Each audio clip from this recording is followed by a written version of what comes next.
भारत की भूमि पर एक दिव्य पुरुष ने जन्म लिया।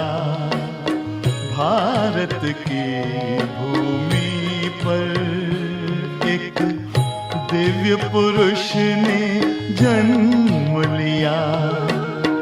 नवयुग का निर्माण कराने,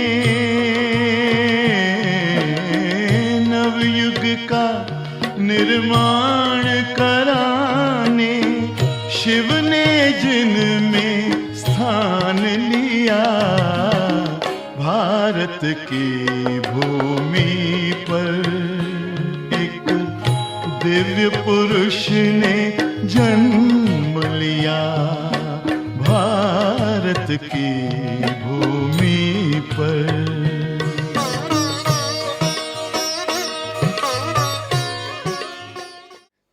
ओम शांति। प्रजापिता ब्रह्मा कुमारीज ईश्वरीय विश्वविद्यालय, जिसकी यात्रा करीबन 80 साल पूर्व प्रारंभ हुई थी और ये ईश्वरीय विश्वविद्यालय की स्थापना, कहा जाता है कि परमात्मा को एक नई सृष्टि, एक न्यू वर्ल्ड ऑर्डर रचने का संकल्प आता है। गीता में जिस तरह से वर्णित है कि जब परमात्मा को नई सृष्टि रचने का संकल्प उत्पन्न हुआ तो वो संकल्प रूपी बीज ब्रह्मा जी को दिया और ब्रह्मा जी ने संकल्प से अपनी सृष्टि का, एक नई सृष्टि का निर्माण किया। जब ये नई सृष्टि रचने का संकल्प ईश्वर को उत्पन्न होता है, उस समय ये संसार में कौन सा समय चल रहा था? तो देवों की सृष्टि नहीं थी, असुरों की सृष्टि भी नहीं थी, परंतु मनुष्य सृष्टि थी। कि जब संसार में घोर अधर्म का समय हुआ और ऐसे अधर्म के समय पर ही परमात्मा को ये संकल्प उत्पन्न हुआ, अधर्म का नाश और एक सत धर्म की पुनः स्थापना करने का। परंतु परमात्मा खुद करता नहीं है, उनको कहा ही जाता है करन करावनहार है। तो इसीलिए वो ये कार्य ब्रह्मा जी के द्वारा कराते हैं।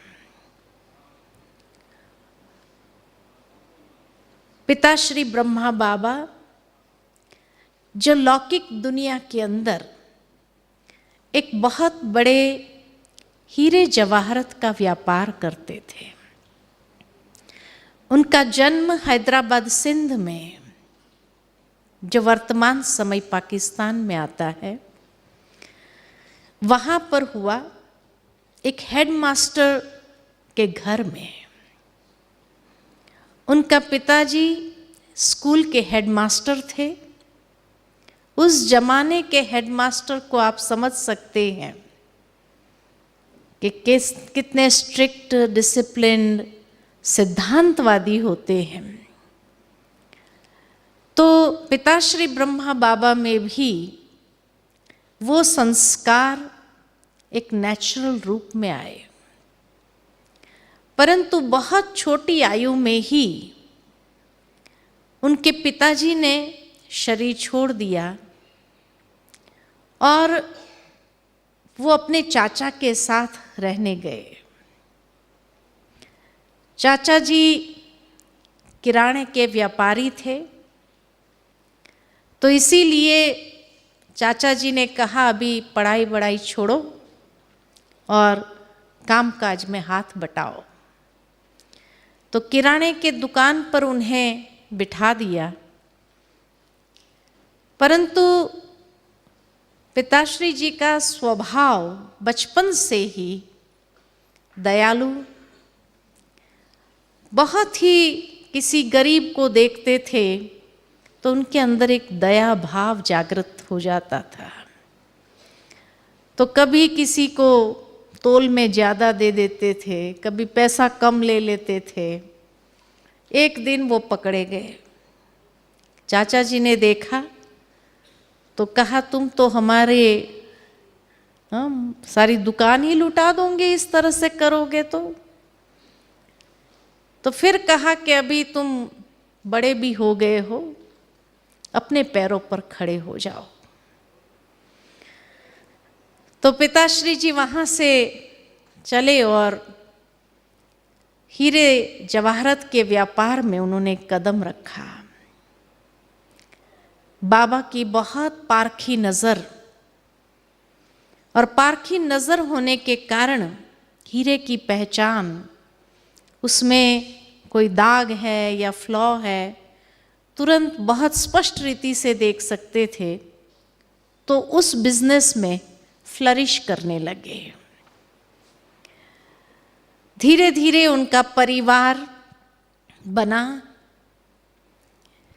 यशोदा माता से उनकी शादी हुई और गृहस्थी आरंभ हुई। संपन्न परिवार के थे, और जब इस बिजनेस में भी फ्लरिश करने लगे, भक्ति भावना के संस्कार बहुत डीप थे। बाबा ने अपने जीवन का एक नियम बना दिया था कि प्रतिदिन गीता का पाठ करके ही कोई भी कारोबार को आरंभ करना। गुरु महात्माएं उनके घर में आते जाते रहते थे, और सत्संग का विशेष शौक रहता था। सत्संग घर में चलता रहता था। बाबा का ये नेचर कि प्रतिदिन गीता का पाठ जरूर करना है, और उसके लिए बाबा कभी कहीं पर भी समझौता नहीं करते थे। अगर कोई क्लाइंट आकर के बैठ जाए तो ये नहीं कि चलो पहले क्लाइंट को अटेंड कर लेते हैं, उसके बाद धर्म पूजा पाठ आदि होता रहेगा। नहीं, बाबा अपने सिद्धांतों को कॉम्प्रोमाइज कहीं नहीं करते थे, अपने वैल्यूज को कभी कॉम्प्रोमाइज नहीं किया। भले क्लाइंट बैठा रहे, लेकिन गीता का पाठ आधा छोड़ करके कभी उठते नहीं थे। स्वभाव से, जैसे कहा, दयालु स्वभाव। विशेष त्योहारों के दिन पर या विशेष दिनों पर खास गरीबों को दान करना, इस तरह की बाबा की जीवन शैली थी। लेकिन ये सब कुछ करने के बाद भी एक खोज थी, सत्य की खोज। इससे आगे और क्या, जरूर कुछ होगा। ये सत्य की खोज जारी थी, और धीरे धीरे उनकी भक्ति भावना के कारण कहो, उन्हें एक दिन विष्णु चतुर्भुज का दिव्य साक्षात्कार हुआ। श्री नारायण के परम भक्त श्री कृष्ण की खूब भक्ति करते।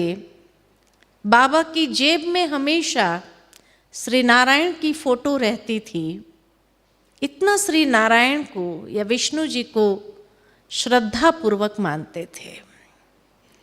तो जब उन्हें ये दिव्य साक्षात्कार हुआ और उसके साथ एक मैसेज सुना कि अहम चतुर्भुज ततत्वम, एक वरदान भी था। शायद यही मैसेज था कि तू मेरा ही स्वरूप है। अहम चतुर्भुज ततत्वम, तू ही मेरा स्वरूप है। इस तरह का एक मैसेज था। बाबा को बहुत खुशी थी इस साक्षात्कार की, ये दिव्य अनुभूति की, और उन्हें महसूस हुआ कि शायद आज मेरी भक्ति का फल भगवान ने मुझे दिया है। बाबा का जो बिजनेस था हीरे जवाहरत का इतना फ्लरिश होने लगा कि बाबा का कनेक्शन राजा महाराजाओं से होने लगा। उस समय नेपाल के राज परिवार से बाबा का घनिष्ठ संबंध था। क्वीन विक्टोरिया के लिए बाबा ज्वेलरी बनाते थे। उदयपुर के राजा महाराजाओं के साथ उनका संबंध था। ऐसे उस समय के राजा महाराजा जो थे या जो रॉयल फैमिलीज थे भारत में, विशेष उनके रानियों के लिए, राजकुमारियों के लिए सारी ज्वेलरी बाबा बनाते थे। और इसीलिए बाबा के संस्कारों में जो रॉयल्टी थी कि कई बार राजाएं भी बाबा से ये कह देते थे कि ईश्वर से शायद गलती हो गई कि उन्होंने हमें राजा बना दिया, रॉयल्टी तो आप में है। बाबा हमेशा यही कहते थे, भगवान से कभी गलती नहीं होती है। और कभी कभी बाबा के इस बिजनेस के कारण राजा महाराजाओं के यहाँ जाना आना होता था। कभी वो पार्टीज में इनवाइट भी कर लेते थे। तो बाबा का जीवन सात्विक जीवन होने के कारण कभी भी कोई पार्टी में अशुद्ध चीजों का सेवन बाबा ने नहीं किया। कई बार वो ऑफर करते थे, बाबा मना कर देता था कि मैं अपने सिद्धांतों को कभी कॉम्प्रोमाइज नहीं करूंगा, मैं अपने सात्विक जीवन शैली को कभी कॉम्प्रोमाइज नहीं करूंगा। तो ये बाबा का जीवन चरित्र था। जीवन में उन्होंने 12 गुरु किए थे। हर गुरु से कोई ना कोई ऐसा विचित्र अनुभव होता था जिस कारण बाबा और आगे तलाश कि इससे आगे, इस गुरु से भी आगे क्या है। एक बार की बात याद आती है कि बाबा के घर में एक फंक्शन था कि पोते का या बेटे का नामकरण का सारा फंक्शन था। काफी लोग बाबा के घर में आए थे उस फंक्शन के निमित्त। अचानक गुरु की टेलीफोन आई कि मैं अभी आपसे मिलना चाहता हूं और मुझे 10,000 रुपए की आवश्यकता है। 1936 से पहले की बात है ये।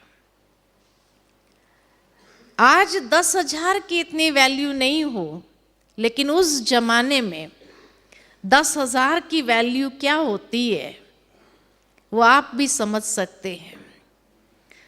बाबा ने एक सवाल तक नहीं पूछा कि किस लिए चाहिए, क्या करना है, कुछ नहीं। और जैसे ही गुरुजी का बुलावा आया, बाबा ने वो फंक्शन छोड़ दिया और जाने की तैयारी की। परिवार वालों ने, सभी ने कहा कि आप ये फंक्शन पूरा करके जाइए। बाबा ने कहा अगर काल का बुलावा आए तो क्या हम काल को मना करेंगे कि भाई ये फंक्शन है, फंक्शन पूरा होने के बाद आप हमको लेने आना। गुरु का बुलावा काल का बुलावा होता है और इसीलिए मेरी फर्स्ट प्रायोरिटी वो है। तुरंत वहां से चल पड़े और गुरु जी को जाकर के वो 10,000 रुपए दिए। बाबा ने कुछ भी पूछा नहीं, परंतु गुरु जी के मन में ये बात आई कि कम से कम मुझे इतना तो उनको बताना चाहिए कि मैंने ये 10,000 रुपया क्यों मांगा है। और उस वक्त गुरु ने कहा कि देखो लखी बाबू, ये 10,000 रुपये मैंने इसलिए मांगे कि मेरा एक शिष्य सट्टे में हार गया है, उसकी इज्जत बचाने के लिए ये 10,000 रुपये की आवश्यकता है। तब बाबा को ये लगा, अगर एक गुरु एक शिष्य को सट्टे की आदत से छुड़ा नहीं सकते हैं, तो वो हमारी मुक्ति या हमें मोक्ष का द्वार किस तरह से बता सकते हैं। तो हर गुरु से ऐसा कोई न कोई विचित्र अनुभव होता था, जिस कारण बाबा की तलाश और आगे जाती थी कि इससे आगे कोई गुरु हो उसके तरफ जाए। ऐसे करते करते 12 गुरु किए। जब विष्णु चतुर्भुज का दिव्य साक्षात्कार हुआ तो उस समय बाबा को लगा कि शायद ये 12वें गुरु की कृपा है जो मुझे ये दिव्य अनुभव हुआ है। उसी समय बाबा ने चिट्ठी लिखी गुरु को कि आपकी कृपा से मुझे ये दिव्य अनुभूति प्राप्त हुई और ये संदेश सुनने को मिला कि अहम चतुर्भुज तत्व। क्या आप उसको क्लैरिफाई कर सकते हैं कि क्या मुझे ये मैसेज मिला है? तब 12वें गुरु ने उस चिट्ठी के जवाब में लिखा कि मेरी कृपा से ये दिव्य अनुभव नहीं हुआ है, क्योंकि मुझे अपने जीवन में अभी तक ऐसा कोई साक्षात्कार नहीं हुआ है। ये साक्षात्कार कराना, ये अनुभूति कराना किसी इंसान के बस की बात नहीं है। ये तो जब ऊपर वाले की कृपा होती है तब ऐसा दिव्य अनुभव होता है। जब गुरु जी की ये चिट्ठी प्राप्त हुई तब बाबा इसी खोज में आगे बढ़े कि फिर ये दिव्य अनुभव कराने वाला कौन है। और इस खोज में बाबा हैदराबाद सिंध से बनारस गए। बनारस में उनके एक मित्र रहते थे, तो सोचा उनकी कोठी पर जाकर के रहूंगा, कुछ महान आत्माओं से मिलना होगा, उनसे ये बात पूछूंगा और उसका मनन चिंतन करूंगा, एकांत मिलेगा। और इस ख्याल से वो बनारस आए।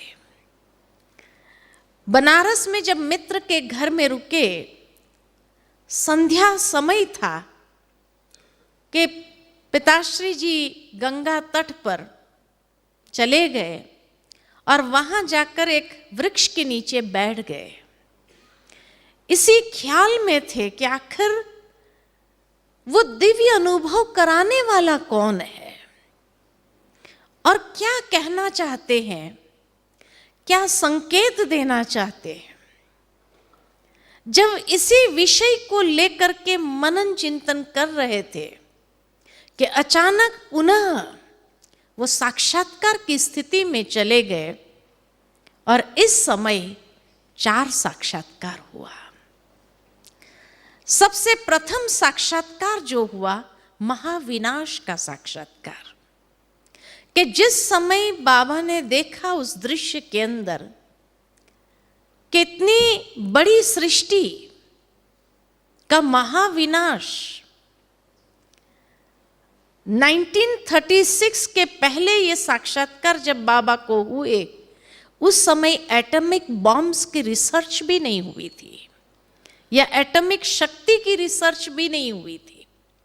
पहला बॉम्ब जब गिराया, एटॉमिक बॉम्ब हिरोशिमा नागासाकी के ऊपर 1947 में, तो 1936 में तो उसके बारे में किसी को ज्ञात तक नहीं था। परंतु उस समय बाबा ने साक्षात्कार में ये बात देखी कि आकाश से आग के गोले जैसे नीचे गिर रहे हैं और जैसे ही धरती को स्पर्श करते हैं सब भस्मीभूत हो रहा है। और इस तरह आग ही आग चारों ओर फैलते हुए देखी, कितने लोग उसमें झुलस रहे हैं ये देखा। दूसरा साक्षात्कार उसके बाद देखा कि खूनी नाहक खेल हो रहा है। जाति भेद, धर्म भेद, भाषा भेद, ये भेदों के कारण जो लड़ाई झगड़े और खून खराबा के खून की नदियां बह रही है। और फिर तीसरा दृश्य देखा कि प्राकृतिक हलचल, और उस प्राकृतिक हलचल में किस प्रकार एक महाविनाश, कहाँ भूकंप हो रहा है, कहाँ ज्वालामुखी फट रही है, कहाँ सुनामी लहरें उठ रही है, और हजारों लोग उस प्राकृतिक आपदाओं में नष्ट होते जा रहे हैं। और इस तरह ये तीन दृश्य महाविनाश के देखे कि पिताश्री जी की आंखों से अश्रुधार बहने लगी और मुख से यही वचन उच्चारे, बस करो प्रभु, मैं ये दृश्य देख नहीं सकता हूं आगे, बस करो। काफी देर तक वो वृक्ष के नीचे बैठे थे, इस विनाश लीला को देख रहे थे। तो बाबा का जो मित्र था वो मित्र ढूंढने लगा कि आखिर लखी बाबू कहाँ चले गए। तो एक नौकर को भेजा कि देखो कहाँ चले गए हैं। तो वो नौकर की जुबानी जो है कि बाबा रो रहे हैं और कहते हैं बस करो प्रभु, बस करो प्रभु, बस करो। क्या ऐसा देख रहे हैं मालूम नहीं, आंखें बंद है और आंखों से पानी निकलता जा रहा है। उसके बाद बाबा के मुख से निकला कि हे प्रभु, इससे तो कोई मोहिनी स्वरूप दिखाओ। और ये कहते हुए ही जैसे सारा संसार परिवर्तन हो रहा है और एक दैवी सृष्टि का साक्षात्कार हुआ कि जैसे पवित्र आत्माएं ऊपर से नीचे आ रही है और जैसे जैसे नीचे धरती पर आती है कोई न कोई देवी या देवता का स्वरूप धारण करते हैं। और इस तरह से इतनी सुंदर स्वर्गीय दुनिया का साक्षात्कार हुआ। ये दृश्य देखते रहे और उसमें जैसे खो गए। और ये दृश्य देखने के बाद एक संदेश मिला कि निकट भविष्य में ऐसा महाविनाश होना है और उसके बाद ऐसी स्वर्णिम दुनिया तुम्हें बनानी है। जैसे ही बाबा अपने होश में आए तो मुख से ये वचन निकला, मैं तो ऐसी दुनिया कैसे बना सकता हूं, इतना महाविनाश और इतना बड़ा विनाश होने के बाद ऐसी दुनिया मैं कैसे बना सकता हूं। तो बार बार उनको स्पष्ट नहीं हो रहा था कि आखिर परमात्मा क्या कहना चाहते हैं। ये दृश्य दिखाने के पीछे ईश्वर की भावना क्या है वो समझ नहीं पा रहे थे। लेकिन इतना बड़ा महाविनाश का दृश्य देखने के बाद उनके अंदर एक वैराग्य वृत्ति जरूर उत्पन्न हुई। यही मन के अंदर आता रहा कि ये दुनिया खत्म होने वाली है, अब ये ज्यादा समय चलने वाली नहीं है, निकट भविष्य में ऐसा महाविनाश होना है। और बनारस से बाबा चले कलकत्ता की ओर। बाबा का बिजनेस हीरे जवाहरत का हैदराबाद सिंध में था, कलकत्ता में था और बॉम्बे में था। ये 3 स्थानों पर बाबा का ये बिजनेस चलता था। कलकत्ता में जो बिजनेस था वो पार्टनर संभालते थे तो जब वहाँ कलकत्ता पहुँचे तो पार्टनर से यही कहने लगे कि अब मैं इस बिजनेस से निकलना चाहता हूँ, आप हिसाब कर लीजिए, आपका जितना होता है आप ले लीजिए, मेरा जितना होता है आप मुझे दे दीजिए, मैं अभी इस बिजनेस में आगे नहीं। इतना वैराग्य बाबा को आया उस महाविनाश का दृश्य देखने के बाद। पार्टनर को भी बार बार लगे अगर बाबा निकल गए, क्योंकि बाबा का नाम ऐसा था उस समय में कि उस नाम से ही बिजनेस होता था। उस समय क्योंकि कलकत्ता राजधानी थी, क्वीन विक्टोरिया का आना जाना वहाँ होता रहता था, और क्वीन विक्टोरिया की ज्वेलरी बाबा बनाते थे, जिसकी पहचान कि एक बार बाबा के संग, बाबा जब भी राजघरानों में जाते थे व्यापार के लिए, तो ज्वेलरी के सेट दिखाने के लिए नहीं लेके जाते थे इस तरह से, लेकिन बाबा अपनी बच्ची को साथ लेके जाते थे और उनको ज्वेलरी पहना के ले जाते थे।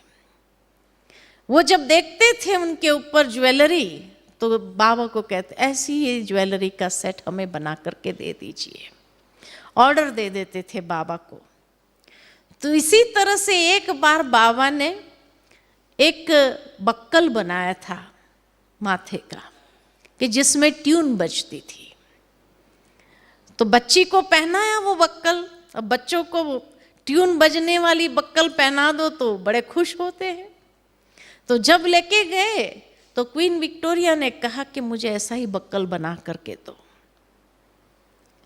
तो बाबा तो घर आते थे, फिर वो सारी ज्वेलरी निकाल करके वही पैक करके दे के आते थे। तो जैसे ही वो निकाला तो बच्ची ने कहा ये बक्कल मैं नहीं दूंगी, ये म्यूजिक वाला बक्कल मैं नहीं दूंगी, ये मैं अपने पास रखूंगी। तो बाबा बच्चों को कैसे समझाते थे। आज की दुनिया में अगर कोई बच्चा जिद करे तो क्या करेंगे आप, क्या करेंगे? हाँ, डांट लगा देंगे या थप्पड़ भी मार देंगे। बाबा ने बच्ची को कहा बेटी बासी रोटी खाएगी? कहा बासी रोटी क्यों खाऊं? बच्ची ने कहा। तो कहा ये बासी हो गया ना, ये बक्कल क्यों पहनेंगी तुम? तुमको रोज नया बक्कल पहनना चाहिए। तेरे लिए मैं नया बक्कल बना दूंगा कल, ये तो बासी हो गया। तो बच्चे भी मान जाते थे, आप बासी रोटी नहीं खाएंगे, ये बासी बक्कल नहीं पहनेंगे, छोड़ देते थे। फिर दूसरे दिन डिमांड करते थे कि अब हमें बक्कल दो। बाबा कहते हाँ बना के दूंगा ना, उससे अच्छा बना के देंगे हम। तो जब दादी जी, हाँ, क्योंकि जब वो बच्ची बड़ी हुई तो फिर यज्ञ का एक हिस्सा बन गए, समर्पित कर दिया उन्होंने भी अपना पूरा जीवन। तो जब दादी जी गए कलकत्ता, कलकत्ता में रहते थे, ईस्टर्न जोन पूरा संभालते थे। तो जब दादी जी लंदन टूर पर गए तो उस समय वो जो कोहिनूर हीरा जहाँ रखा है या पैलेस जो है बकिंगहम पैलेस देखने गए। तो जब वहाँ गए तो उस बक्कल को देखा तो दादी ने कहा ये बक्कल जो रखा है ना इसमें ट्यून बजती है। एकदम याद आ गया मेमोरी में कि ये वही बक्कल है जिसके लिए मैंने जिद किया था और बाबा ने कहा था बासी रोटी खाएगी।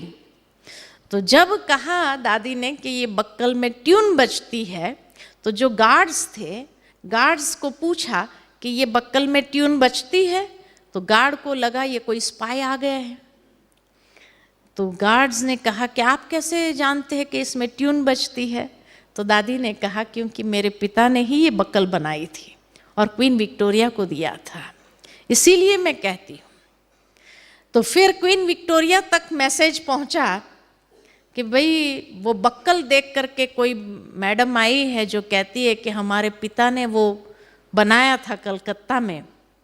तो क्वीन विक्टोरिया ने खास मिलने के लिए दादी को बुलाया और बहुत सालों के बाद जैसे मुलाकात हुई हो, इस तरह से इतना प्यार से मिलना हुआ। कहने का भावार्थ के बाबा के नेचर में गुस्सा करना नहीं था।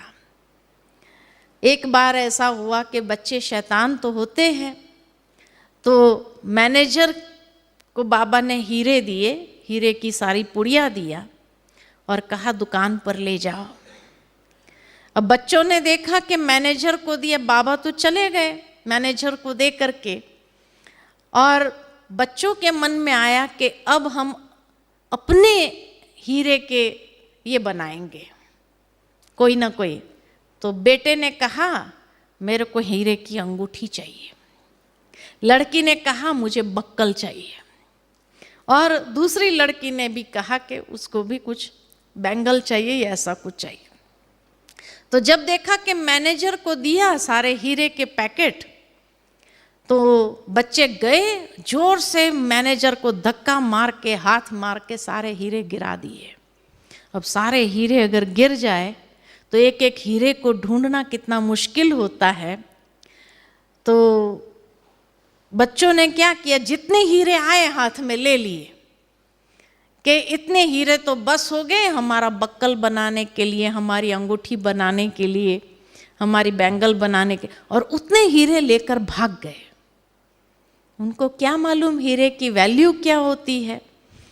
तो लेकर भाग गए। तो बाबा के पास गए, मैनेजर ने कहा कि बाबा बच्चों ने आज बहुत शैतानी की है, सारे हीरे के पैकेट गिरा दिए और जितने हाथ में आए हीरे लेकर के भाग गए। बाबा ने कहा कोई बात नहीं, आप निश्चिंत रहो, वो हीरा मैं ले लूँगा बच्चों से। फिर घर में आकर कहा कि अच्छा बच्चों आज तुम्हारे लिए कुछ बनाना है हमें। अच्छा आपको क्या चाहिए? तो बेटी ने कहा मुझे वो बक्कल चाहिए। तो कहा ठीक है, तुम्हारे पास कितने हीरे हैं? तो बच्ची ने कहा मेरे पास 15 हीरे हैं। कहा 15 हीरे में थोड़ी बक्कल बनता है, बक्कल बनाने के लिए तो 25 हीरे चाहिए। तो दे, मैं 25 हीरे का तुमको बक्कल बना के दे दूंगा। उससे ले लिया 15 हीरे। फिर बेटे को पूछा तेरे को क्या चाहिए? कहा मुझे अंगूठी चाहिए। तेरे पास कितने हीरे हैं? उसने भी बताया कि मेरे पास इतने हीरे हैं। बाबा कहे मैं तेरे को इससे भी बढ़िया अंगूठी बना के दूंगा, लाओ। करके ले लिया, उससे भी, तीसरी से भी ले लिया। इस तरह से बाबा कभी गुस्सा नहीं करते थे। बच्चे की कितनी भी शैतानी होती थी, लेकिन बाबा कभी उनके ऊपर गुस्सा नहीं करते थे। एक बार बाबा कहीं बाहर से आ रहे थे और बच्चे तूफान कर रहे थे, खूब घर में तूफान मस्ती मचाई हुई थी। तो बाबा की धर्म पत्नी खाना पका रही थी, तो रोटी बना रही थी, हाथ में बेलन था। तो जब बच्चे बहुत तूफान मचा रहे थे तो उसने बेलन दिखाया कि अब एक एक बेलन सबको मारूंगी।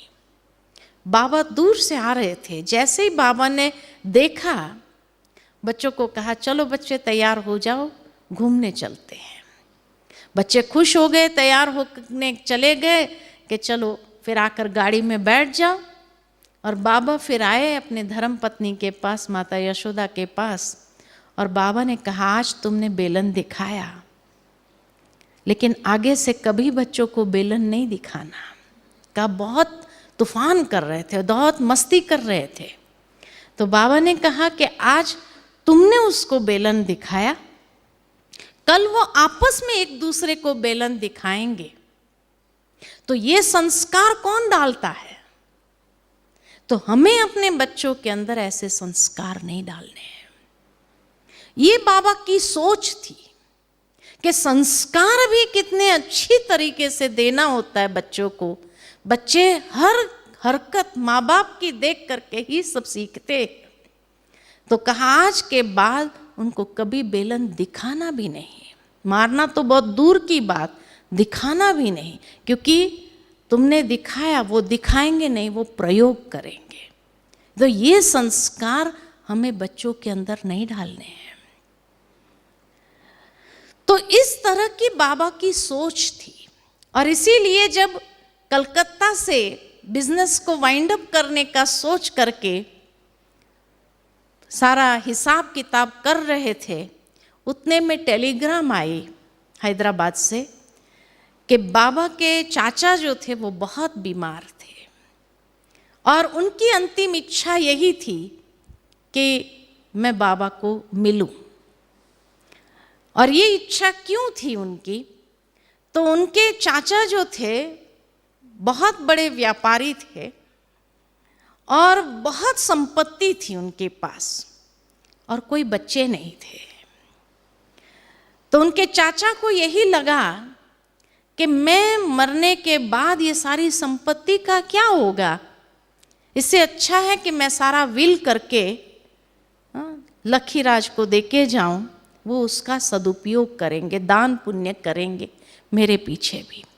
इसीलिए वो उनको याद कर रहे थे। तुरंत ही बाबा ने वहाँ से सारा पार्टनर के ऊपर छोड़ा कि आप जो करेंगे मुझे विश्वास है, मैं कोई सवाल नहीं करूँगा, मैं अभी निकल रहा हूँ। और इस तरह से बाबा सारा पार्टनर के ऊपर छोड़ करके हिसाब किताब वहाँ से निकल चले, हैदराबाद पहुँचे। लेकिन जैसे ही हैदराबाद पहुँचे तो चाचा ने शरीर छोड़ दिया था। गए सीधा घर पे, देखा कि चाचा की बॉडी रखी हुई है, वहाँ जाकर के बैठ गए, देख रहे थे उस शरीर को। तब पुनः ध्यान अवस्था में चले गए और उन्हें पूरा साक्षात्कार हुआ कि आत्मा शरीर कैसे छोड़ती है। आत्मा का साक्षात्कार हुआ कि आत्मा का निवास स्थान भ्रुकुटी की मध्य में है और वहां से शरीर छोड़ने से पहले आत्मा हर इंद्रियों की विदाई लेती है। तो यहां से पैरों के अंगूठे तक जाती है आत्मा, हर इंद्रिय की विदाई लेती है और विदाई लेते लेते लेते लेते वापस यहाँ आती है और लास्ट में यहाँ से निकल जाती है। इसीलिए आप देखेंगे कि जब भी कोई व्यक्ति शरीर छोड़ता है तो सबसे पहले पैर ठंडे हो जाते हैं, कि जहाँ से विदाई लेती जाती है वो हिस्सा ठंडा होता जाता है और लास्ट में ये पार्ट ठंडा होता है। इसीलिए पहले के ज़माने में जब डॉक्टर्स नहीं होते थे और पता लगाना होता था कि व्यक्ति जिंदा है कि मर गया है, तो यहाँ घी रखा जाता था। अगर वो घी पिघल गया तो सोचते हाँ गर्मी है, माना आत्मा है। अगर घी नहीं पिघला तो सोचते थे हाँ आत्मा ने शरीर छोड़ दिया। तो बाबा को पूरा ये अंतिम दृश्य, आत्मा कैसे शरीर से विदाई लेती है, ये पूरा दृश्य देखा बाबा ने। और जैसे ये दृश्य देखा उसके बाद बाबा को ये महसूस होने लगा मैं भी आत्मा हूं, ये शरीर मेरा चोला है, ये कर्मेंद्रियां मैं नहीं हूं, आत्मा मालिक है शरीर की, कर्मेंद्रिय की, और उसको एक न एक दिन छोड़ना है। आत्मा अजर अमर अविनाशी है। गीता का पाठ तो हर रोज पढ़ते ही थे, तो दूसरा अध्याय आत्मज्ञान का सारा स्मृति में आ गया कि शरीर तो वस्त्र मात्र है, आत्मा तो मरती नहीं है, एक चोला छोड़ करके दूसरे चोले में प्रवेश करती है। तो जैसे एक रटन चालू हो गया, मैं भी आत्मा हूं, जशोदा भी आत्मा है। एक एक को देखते थे तो जैसे आत्मभाव से देखना आरंभ किया, और ये आत्मभाव जितना उनका जागृत रूप में रहने लगा, दादियों का तो कहना था कि बाबा ने घर की दीवारों पर भी लिख दिया था मैं आत्मा हूँ, यशोदा आत्मा है, नारायण आत्मा है। हर एक का नाम लेकर के बाबा लिखते थे कि ये आत्मा है। आत्मा का भान या जिसको कहे सोल कॉन्शियसनेस, इतनी बाबा ने अपने अंदर विकसित की, खुद प्रैक्टिस किया सोल कॉन्शियसनेस में रहने के लिए। और उसके बाद बॉम्बे आए। वहाँ से बॉम्बे का बिजनेस उनका बड़ा लड़का देख रहा था, तो बबुलनाथ मंदिर के सामने आज भी वहां सतगुरु सदन है। उस सतगुरु सदन में पहले माले पर रहते थे, घर था। और बबुलनाथ मंदिर से एक पंडित जी रोज आते थे गीता पाठ सुनाने के लिए। तो नियम अनुसार वो पंडित जी आए, बाबा बैठे थे, सत्संग चल रहा था, गीता का पाठ हो रहा था कि अचानक बीच में, पहली बार ऐसा हुआ था कि बीच में बाबा उस सत्संग से उठ करके धीरे धीरे अपने कमरे की ओर चले गए।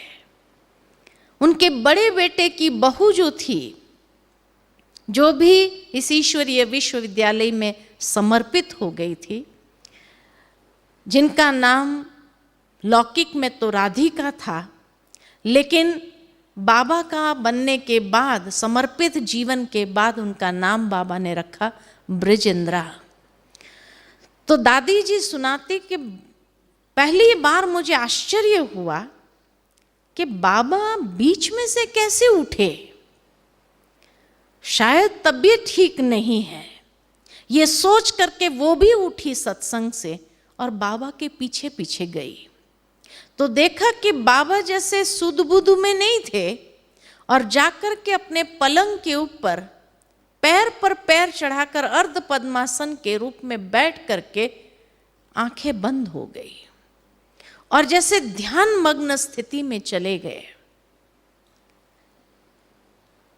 बहू जो थी सामने बैठ गई, उसको लगा बाबा शायद ध्यान में है। जैसे ही आंख खोलेंगे तो मैं पूछूंगी कुछ चाहिए करके वो वहीं बैठ गई। थोड़ी देर के बाद बाबा के आंखों से आंखें खुलने लगी और आंखों से एकदम लाल प्रकाश चारों ओर ऐसा फैल गया कि सारे रूम को प्रकाशमय बना दिया। और इतना पावरफुल प्रकाश उसने देखा बाबा के नैनों से, और मुख से 3 वचन उच्चारण होते हुए सुनाई दिए। पहला वचन था निजानंद स्वरूपम शिवोहम शिवोहम। दूसरा महावाक्य था प्रकाश स्वरूपम शिवोहम शिवोहम। और तीसरा महावाक्य था कि ज्ञान स्वरूपम शिवोहम शिवोहम। और उसके बाद फिर वो लाइट चली गई, और जैसे ही लाइट चली गई नॉर्मल रूम हो गया और बाबा की आंखें जो बंद हो गई फिर वापस जब खुली तो बाबा एकदम, कहाँ गई वो लाइट, कहाँ गई वो लाइट। तब बहू ने पूछा बाबा कुछ हो रहा है आपको? तो बाबा ने कहा एक बहुत तेजोमय लाइट थी और ऐसे जैसे मेरे समीप आई, ऐसा लगा जैसे मुझ में प्रवेश किया उस लाइट ने और इस मुख के द्वारा कुछ उच्चारण किया और फिर चली गई। कहाँ गई वो लाइट, कहाँ गई वो लाइट? तब बहू ने सुनाया कि ऐसे 3 महावाक्य उच्चारण हुए जो मैंने सुने। ये परमात्मा का सबसे पहला पर काया प्रवेश था कि जब उन्होंने पहले तो साक्षात्कार करा करके बाबा के जीवन के अंदर वैराग्य, आत्मज्ञान और वो भूमिका को तैयार किया, और भूमिका तैयार होने के बाद परमात्मा का दिव्य अवतरण हुआ कि जिसमें परमात्मा ने अपना परिचय दिया कि मैं कौन हूं। तो निज आनंद स्वरूप मैं शिव हूं, मैं शिव हूं। प्रकाश स्वरूप मैं शिव हूं, मैं शिव हूं। और ज्ञान स्वरूप मैं शिव हूं, मैं शिव हूं। ये 3 बातों में अपना संपूर्ण परिचय दे करके फिर वो लाइट चली गई और इतना दिव्य अनुभव था, इतना लाइटनेस का अनुभव बाबा को हुआ कि उसके बाद बीच बीच में वो लाइट आती थी, प्रवेश करती थी, कुछ बोल करके उच्चारण करके चली जाती थी और घर में ही सत्संग आरंभ हो गया। जब उस लाइट की प्रवेशता होती थी तो ब्रजेंद्र दादी बताती थी कि ऐसा सन्नाटा हो जाता था घर के अंदर कि हर कोई कहाँ भी होता था, उस सन्नाटे से पता लगता था कि बाबा के कमरे में कुछ हो रहा है और तुरंत सब काम छोड़ करके सब बाबा के कमरे में पहुंच जाते थे। और उस समय कोई ना कोई महावाक्य, जैसे आकाशवाणी हो रही हो, इस तरह से महावाक्य उच्चारण होते थे और फिर वो लाइट चली जाती थी और इस तरह से एक सत्संग आरंभ हुआ। जो भी उस सत्संग में आते थे तो सबसे पहले तो बाबा ओम की ध्वनि करते थे और जब वो ओम की ध्वनि होती थी, उस ओम की ध्वनि में कई बहनें साक्षात्कार में चली जाती थी। कोई श्री कृष्ण को देखती थी, कोई श्री नारायण को देखते थे, कोई विष्णु जी को देखते थे, कोई सतयुगी सृष्टि को देखते थे, कोई महाविनाश को देखते थे। हर कोई को साक्षात्कार होता था। किसी को बाबा में श्री कृष्ण दिखाई देता था। इस तरह के साक्षात्कार होने लगे। अब जहां इतना समय भक्ति करने के बाद भी लोगों को अगर कोई प्राप्ति न होती हो और यहाँ सत्संग सुनने आते, ओम की ध्वनि करते थे और उस ओम की ध्वनि में साक्षात्कार होते थे या दिव्य दर्शन होते थे, तो जरूर है आवाज तो फैलेगा समाज में कि बाबा के सत्संग में जो जाता है उन्हें दिव्य दर्शन होते हैं, भगवान के दर्शन होने लगते हैं। तो धीरे धीरे लोग वहाँ पर दौड़ दौड़ के आने लगे। तो बाबा के आंगन में, रूम से आंगन तक लोग बैठते थे। धीरे धीरे वो सत्संग बढ़ता गया और करीबन 1000 लोग रोज आते थे उस सत्संग में, कि जहां परमात्मा के दिव्य अवतरण के द्वारा ये महावाक्य सुनते थे, अनुभूति करते थे और फिर घर जाते थे। अब जब हर एक अपना अपना काम छोड़ करके वहां पहुंच जाएंगे तो घरों में प्रॉब्लम्स तो शुरू होगी और इस तरह से घर में प्रॉब्लम्स आरंभ हो गई। सिंध देश में जहां हर प्रकार की तामसिकता, खान पान, हर प्रकार की तामसिकता थी। सिंधी कम्युनिटी के अंदर कहा जाता है कि उस समय माताएं बहनें पर्दे में होती थी और भाई विदेश में व्यापार के लिए चले जाते थे। तो महिलाएं घर में रहते क्या करती, तो ये सत्संग में पहुंच जाती थी। अब सत्संग रोज सुनने के बाद अच्छा लगता था। तो जब उनके पति विदेश से आए तो विदेश से आकर के जब देखा कि भाई रंग ढंग ही बदल गया है, ये तो सत्संग के दीवाने हो गए हैं, तो घर में लड़ाई झगड़ा आरंभ हो गया। लोगों ने रोक लगानी चाहिए कि नहीं जाना है उस सत्संग के अंदर, लेकिन जिसने टेस्ट किया होता था वो उसके बिना रह नहीं सकते थे।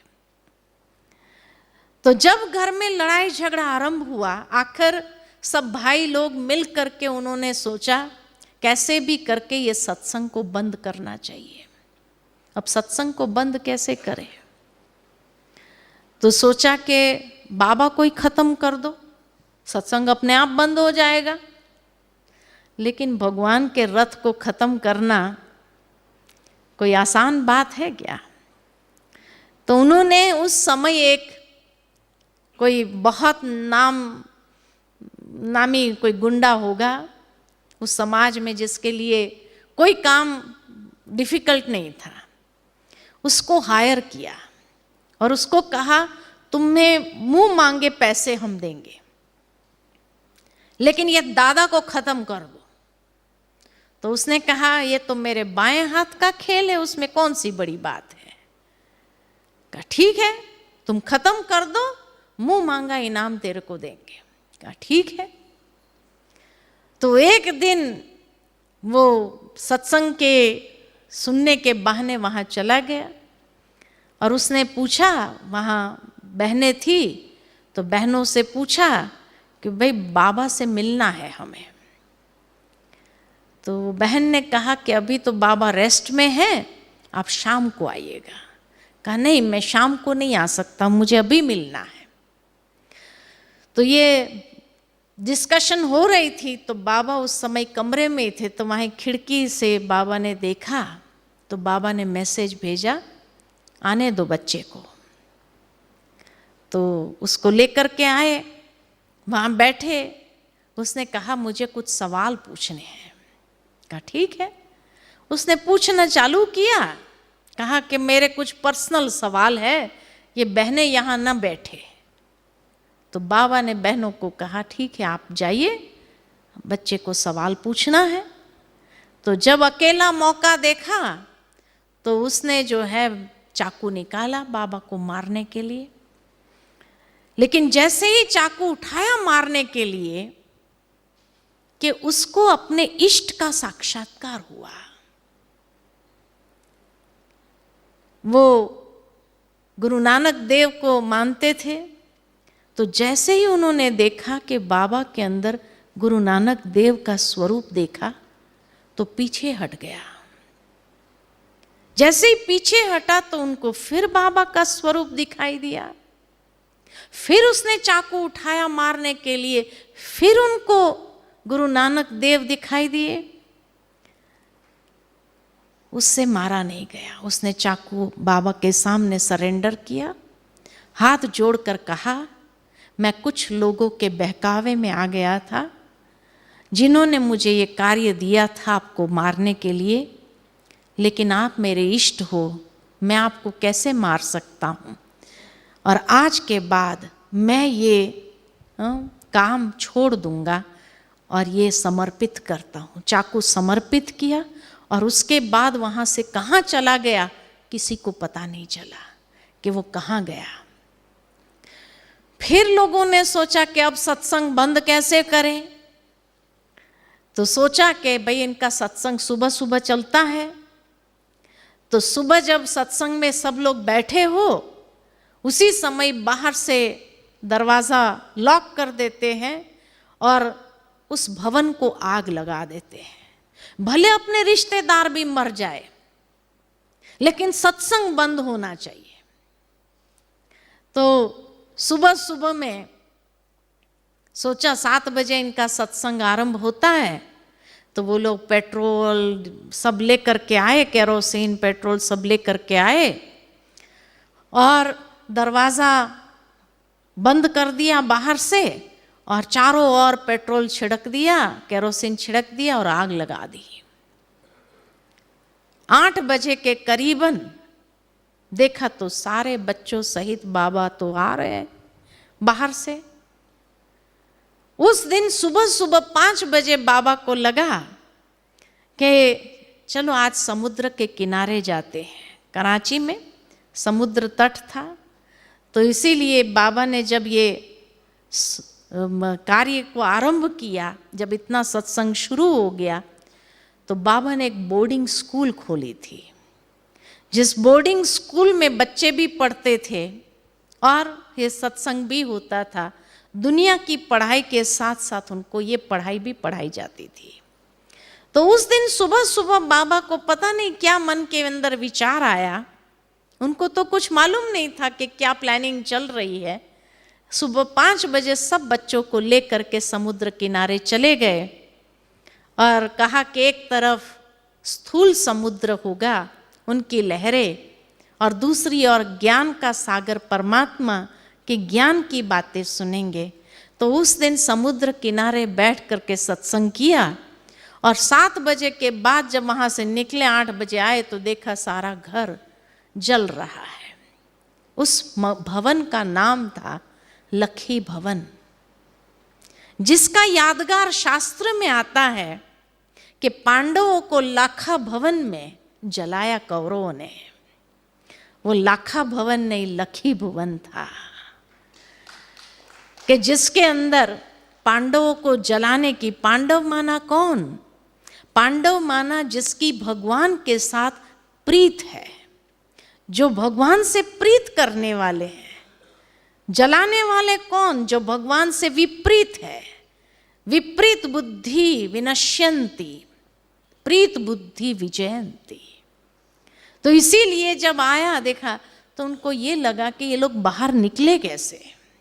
उन्हें क्या मालूम कि तो 5 बजे ही निकल गए थे। तो जहां कहा जाता है कि जिसको राखे साइयां मार सके न कोई, बाल भी बांका नहीं कर सकते हैं। मना काफी प्रयास किया सत्संग बंद करने का, लेकिन सत्संग तो बंद नहीं हुआ। बाबा ने जब ये बोर्डिंग स्कूल को खोला तो उसमें जो छोटे छोटे बच्चों को, क्योंकि बाबा का ये विजन था कि अगर नई दुनिया बनाने की बात है, कि भगवान अगर चाहते हैं कि निकट भविष्य में ऐसा महाविनाश होगा और उसके बाद जो स्वर्णिम दुनिया आएगी वो मुझे बनानी है, तो ये स्वर्णिम दुनिया बनाने के लिए बच्चों को तैयार करना होगा, क्योंकि वही कल के कर्णधार होंगे। तो इसीलिए बच्चों को ये आध्यात्मिक शिक्षा देते हुए उनके संस्कारों को परिवर्तन करना आसान है, ये सोच करके बाबा ने ये बोर्डिंग स्कूल खोली। उसमें दुनिया की पढ़ाई के साथ साथ आध्यात्मिक पढ़ाई, ध्यान कैसे करना है, ईश्वर को याद कैसे करना है, जीवन शैली कैसी होनी चाहिए, अमृत वेले से लेकर रात्रि तक एक स्पिरिचुअल लाइफस्टाइल के अंदर उनको ढालने का प्रयास किया बाबा ने। उस बोर्डिंग स्कूल में करीबन 350 बच्चे थे।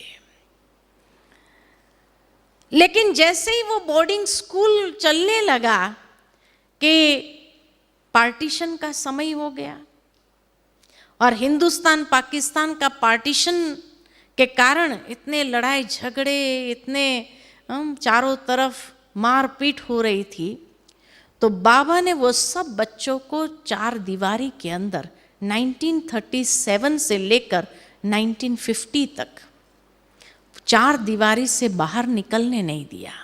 सबके पेरेंट्स तो बच्चों को छोड़ छोड़ करके भाग गए। अब बाबा के ऊपर 350 बच्चों की जिम्मेवारी थी। इनकम का कोई सोर्स नहीं था। 350 को पालना है। उनको संभालने वाले जो माताएं बहनें थी बाबा के साथ, कुछ भाई थे, तो वो लोगों को भी पालना था। तो बाबा ने कलेक्टर से बात की कि भाई हमारे पास 350 बच्चे हैं, कुछ माताएं हैं, भाई है। तो कलेक्टर ने बाबा से कहा कि आप 4 दीवारी के अंदर ही रखो बच्चों को, कहीं कभी बाहर निकलने नहीं दो। उनके लिए दूध सब्जी हम पहुंचाएंगे, आप चिंता नहीं करो। वो कलेक्टर ने जिम्मेवारी ली और वो खाना पहुंचाता रहा और बाबा ने ये 350 बच्चों को तपस्या कराने के लिए 14 साल की तपस्या कराई। 1937 से लेकर के 1950 तक घोर तपस्या। आप सोच सकते हैं कि वो बच्चे 14 साल जो अंदर रहे, 4 दीवारी से बाहर नहीं निकले, आना क्या होता है, पैसे कैसे होते हैं, रुपया क्या होता है, उन्होंने कभी देखा नहीं। कभी भी कुछ भी होता था घरेलू इलाज करके उन बच्चों, और 14 साल एक भी बच्चों को कुछ भी नहीं हुआ। इतनी सुंदर परवरिश किया बाबा ने। अब आप सोच सकते हैं कि बाबा के पास कितना धन होगा। 14 साल 350 को पालना, और वो भी ऐसे वैसे खाना नहीं देते थे। बाबा माताओं को कहते थे, जो माताएं संभालने के लिए थी, तो बाबा उनको कहते थे कि ये चैतन्य ठाकुर है, उनकी ठाकुरों की तरह सेवा करने की है, ऐसा वैसा खाना नहीं देना है। उसी समय बाबा ने बच्चों को सुबह उठाना है तो हिला करके नहीं उठाना, संगीत बजाओ। तब से लेकर गीत बजाते थे और गीत बजने पर बच्चे उठते थे। रात को सोने वक्त गीत बजता था, सोने वक्त गीत बजता था, सो जा राजकुमारी सो जा।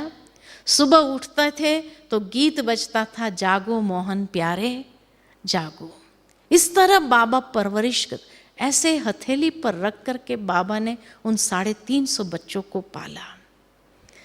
1950 में बाबा को परमात्मा का दिव्य संदेश मिला कि भारत अविनाशी भूमि है और वहां से सारे विश्व के अंदर यह आध्यात्मिकता का संदेश फैलेगा। भारत ही वो चैतन्य प्रकाश स्तंभ बनेगा आध्यात्मिकता का, जहां से आध्यात्मिकता का प्रकाश सारे विश्व के अंदर फैलेगा। इसलिए अब आप यहाँ की भूमि को छोड़कर अब भारत जाओ। भारत में कहाँ जाना है? तो परमात्मा के दिव्य संदेश अनुसार एक पहाड़ी पर जाना है, क्योंकि पांडवों की अंतिम तपस्या पहाड़ों पर पूरी हुई, इसलिए पहाड़ों पर जाना है। कौन सा पहाड़? कहा आध्यात्मिक पहाड़ है, नाम नहीं बताया गया। कुछ भाई बहने जो सीनियर थे, उनका एक ग्रुप भारत में आया ढूंढने के लिए कि वो आध्यात्मिक पहाड़ी कौन सी है जहां पांडवों की अंतिम तपस्या पूरी हुई थी। कई पहाड़ियां घूमे, महाबलेश्वर, माथेरान, हिमालय के तरफ की पहाड़ियां, इधर हरिद्वार ऋषिकेश के तरफ चले गए, लेकिन किसी को भी पूछते थे कि भाई पांडवों की अंतिम तपस्या कहाँ पूरी हुई थी और वो आध्यात्मिक पहाड़ी कौन सी है, किसी ने बताया नहीं। फिर एक दिन बंबई जब वापस आए ये लोग, तो बंबई में जिसके घर में ठहरे थे तो उनके घर में कोई गुरु आए। वो गुरु ने कहा, आप तो वही हो दादा लेखराज के सत्संग वाले? कहा जी। तो कहा भारत आ गए? कहा नहीं, हम भारत आना चाहते हैं, लेकिन भारत की आध्यात्मिक पहाड़ी जहां पांडवों की अंतिम तपस्या पूरी हुई थी, वो पहाड़ी कौन सी है, उसको ढूंढ रहे हैं। तब उस गुरु ने कहा, आध्यात्मिक पहाड़ी कौन सी है ये तो मैं नहीं जानता हूं, लेकिन ये जरूर जानता हूं कि पांडवों की अंतिम तपस्या अरावली की पहाड़ियों में पूरी हुई थी। और वो पहाड़ी एक ऐसी पहाड़ी है, जितने भी साइट सीइंग स्थान है वो सारे आध्यात्मिक महत्व को लिए हुए हैं। बड़े बड़े ऋषि मुनियों ने वहां तप किया हुआ है। अर्बुदा देवी यानी सरस्वती के नाम से उस पहाड़ी को जाना जाता है, जहां मां अंबा की यादगार है। हो सकता है यही आध्यात्मिक पहाड़ी हो। वो जब यहां आए तो यहां पर आते ही, इस भूमि पर पैर रखते ही ऐसा लगा ये वही पहाड़ी है। और फिर यहां राजस्थान के राजाओं के बड़े बड़े कोठियां बनी हुई है। तो ऐसे ही भरतपुर राजा की कोठी को जब देखा तो बाबा को लिखा कि बड़ी बड़ी कोठियां यही, जहां 350 का एकोमोडेशन सहजता से हो सकता है। और फिर बाबा की जो संकल्पना थी कि भारत के अंदर आए, शिव बाबा की जो एक विजन था कि भारत से ही वह आध्यात्मिकता का प्रकाश सारे विश्व के अंदर फैलना है, तो भारत में आने के लिए बाबा ने तैयारी शुरू की। बाबा की बच्चों की वृत्तियां हद से निकल करके बेहद में आ गई थी और उस बोर्डिंग स्कूल से, जहां पर लौकिक अलौकिक ये दोनों विद्याएं पढ़ाई जाती थी, उससे उनकी मानसिकता के अंदर परिवर्तन आया। और इस तरह से वो बोर्डिंग स्कूल जो बाबा ने कराची में खोला था, फिर वहाँ से फिर भारत के और आने का प्रस्थान हुआ और शिप से आए। बाबा ने 5 बहनों का ट्रस्ट बनाया और अपनी सारी संपत्ति विल कर दी इन 5 बहनों को, और तब ये ब्रह्मा कुमारीज नाम से रजिस्टर हुआ और ब्रह्मा कुमारीज नाम से ये जाना जाने लगा। उसके पहले तो यही था कि ओम की ध्वनि से ये लोग जानते थे, तो ओम मंडली नाम से जाना जाता था। लेकिन जब बाबा ने भी अपने आप को संपूर्ण रीति से सरेंडर कर दिया और अपनी संपूर्ण संपत्ति ये 5 बहनों के नाम कर दिया, और मातेश्वरी जगदम्बा सरस्वती जो उस समय 14 साल के थे, तो बाबा ने उनके अंदर जो विशेषताओं को देखा कि वो विशेषता के आधार से बाबा ने उनको नाम दिया सरस्वती है ये, साक्षात ज्ञान की देवी सरस्वती। क्योंकि बाबा जो ज्ञान की बातें सुनाते थे उस पर इतना गहन मनन चिंतन करके वो सब बातों को सबके आगे स्पष्ट करती थी। वीणा बजाती थी, सितार बजाती थी, तो इसीलिए बाबा ने उसको नाम दिया ये साक्षात जगदम्बा सरस्वती है। और इस तरह से इस ईश्वरीय विश्वविद्यालय की पहली chief administrative head Mateshwari Jagdamba Saraswati को बनाया गया। और फिर भारत की ओर आना हुआ। जब पाकिस्तान छोड़ रहे थे 1950 में, 5 मई 1950 5550 डेट थी जब पाकिस्तान को छोड़ा, और इस जहाज के माध्यम से, तो उस समय कलेक्टर ने बाबा से सवाल पूछा कि हमारी सेवा में ऐसी क्या कमी रह गई थी जो आप इस भूमि को छोड़कर जा रहे हो। तो बाबा ने कहा कमी तो कोई नहीं रखी आपने, इतनी अच्छी तरह से संभाल की, लेकिन अब ऊपर वाले का जो आदेश है उस आदेश का पालन करना है। जब उनको ये बात बताई गई तब वहाँ कलेक्टर ने उस वक्त कहा कि जब तक आप थे इस भूमि पर पाक कार्य हो रहे थे, लेकिन अब ऐसा महसूस हो रहा है कि आप लोग जा रहे हो तो यहाँ नापाक काम भी होगा। और इस तरह से रोते हुए उसने विदाई दी।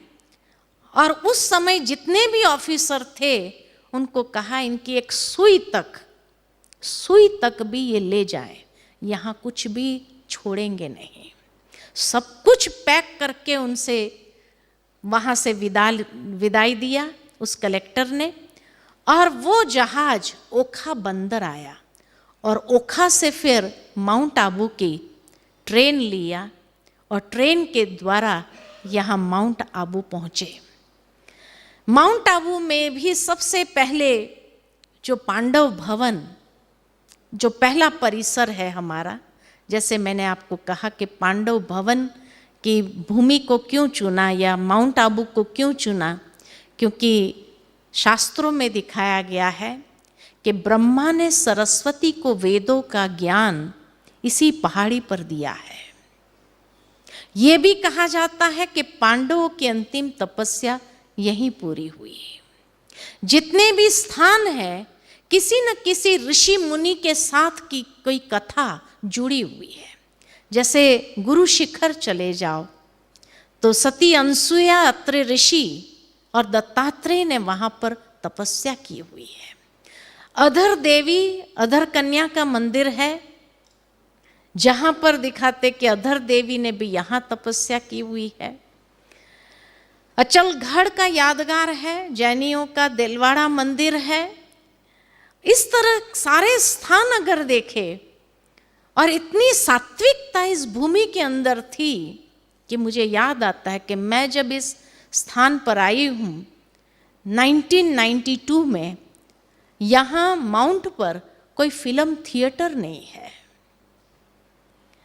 कोई भी होटल में भी जो बियर बार बने वो भी 1996 के बाद बने।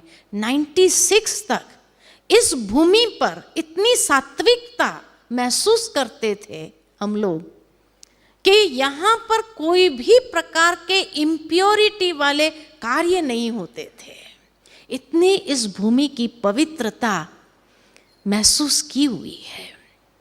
तो इसीलिए कहा कि पिताश्री जी को परमात्मा ने जो आदेश दिया इस भूमि पर आने का, इसके पीछे भी एक बहुत बड़ा रहस्य है। और मुख्यालय का परिसर जो आप देखेंगे, 4 मुख्य स्थान देखेंगे। ओम शांति भवन है जो बहुत सुंदर 3000 सीटिंग कैपेसिटी का हॉल है। बाबा का कमरा जहां बाबा प्रैक्टिकल में रहे 1950 से लेकर 1969 तक, उस कमरे के वाइब्रेशंस आज दिन तक उस ऊर्जा को जो जाता है महसूस करता है।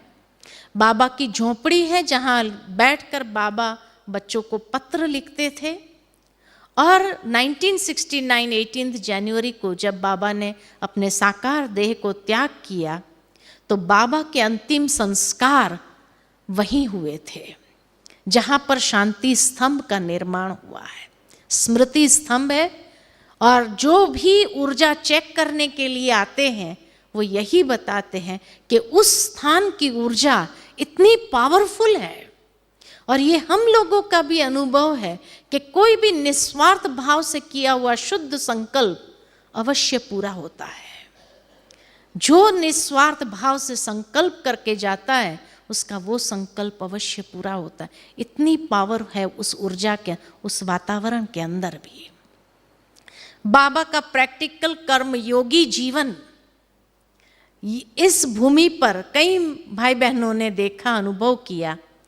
1969 में बाबा ने जब शरीर को त्याग किया तो आदरणीय दादी प्रकाश Mani ji 2nd chief administrative head बने, क्योंकि मम्मा ने 1965 में शरीर छोड़ा। उसके बाद बाबा ने ही पूरा कारोबार संभाल लिया था। लेकिन बाबा के जाने के बाद फिर आदरणीय दादी प्रकाश मणि जी मुख्य निमित्त बने और दादी जी के नेतृत्व में ये संस्था इतनी आगे बढ़ती गई, दिन दुगुनी रात चौगुनी आगे बढ़ती गई। और वो छोटा सा बोर्डिंग स्कूल आज इतना विशाल वट वृक्ष के रूप में प्रकट हो रहा है। दादी प्रकाश मणि जी ने 2007 में शरीर छोड़ा और उसके बाद वर्तमान समय में आदरणीय दादी जानकी जी, परम श्रद्धेय दादी गुलजार जी या दादी हृदय मोहिनी जी मुख्य प्रशासिका के रूप में है, एडिशनल चीफ के रूप में है दादी हृदय मोहिनी जी, और दोनों दादियाँ ये कारोबार संभालती। जब प्रकाशमणि दादी जी थे तब दादी जानकी ओवरसीज ब्रांचेस को देखते थे, अब पूरा सारे इंस्टीट्यूशन को देखते हैं। दादी जी की आयु 101 चल रही है, लेकिन अभी भी इतनी सशक्त। आपने वीडियो में दादी जी का मैसेज सुना ही होगा कि अभी भी कितना सशक्त होकर के सारा कारोबार करते हैं। मुझे मालूम है कि दादी जी दिन में 2 घंटा करीबन सारे ईमेल्स पढ़ते हैं। जो देश विदेश से सारे ईमेल्स आते हैं दादी स्वयं एक एक ईमेल को बैठ के पढ़ती है।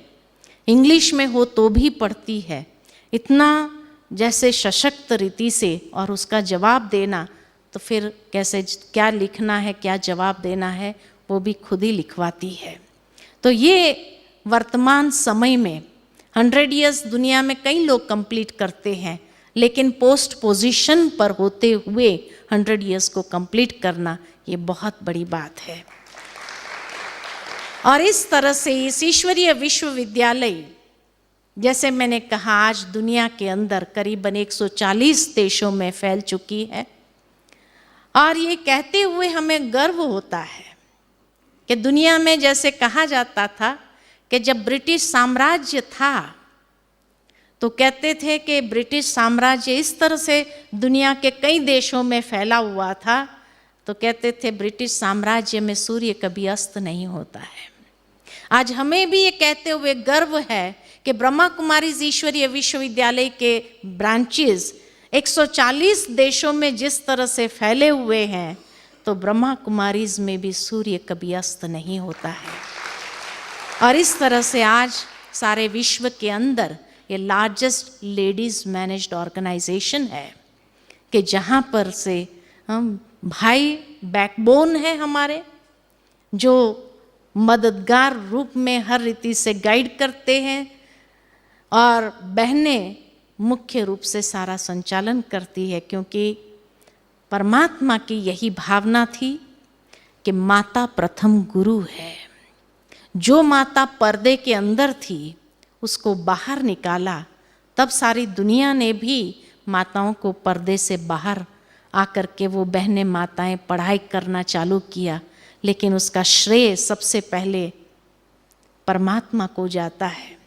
और माँ जब प्रथम गुरु बन करके संस्कार देने का कार्य करती, और इसीलिए भगवान ने भी माताओं बहनों पर यह ज्ञान का कलश रखा कि जिस तरह अपने परिवार को संस्कार देती है, इसी तरह सारे विश्व की आत्माओं को भी यही ज्ञान के संस्कारों का सिंचन करना है।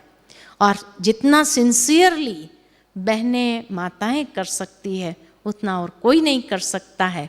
इसीलिए परमात्मा ने ये ज्ञान का कलश माताओं बहनों को दिया है, और इस तरह से वो साक्षात शिव शक्तियाँ बन करके आज सारे विश्व के अंदर ये कार्य को फैला रही है। और जन जन तक ये आध्यात्मिक संस्कार, दिव्य संस्कार या एक नई सृष्टि का शुभ आगमन के लिए नींव रखने का कार्य परमात्मा बहनों के द्वारा करा रहे हैं। करण करावनहार वो है, हम लोग निमित्त हैं, निमित्त बन करके कार्य कर रहे हैं। तो ये है इस ईश्वरीय विश्वविद्यालय का संक्षिप्त में इतिहास कि किस तरह से इसकी शुरुआत हुई और किस तरह से आज ये विशाल वट वृक्ष बन गया है। अच्छा, ओम शांति।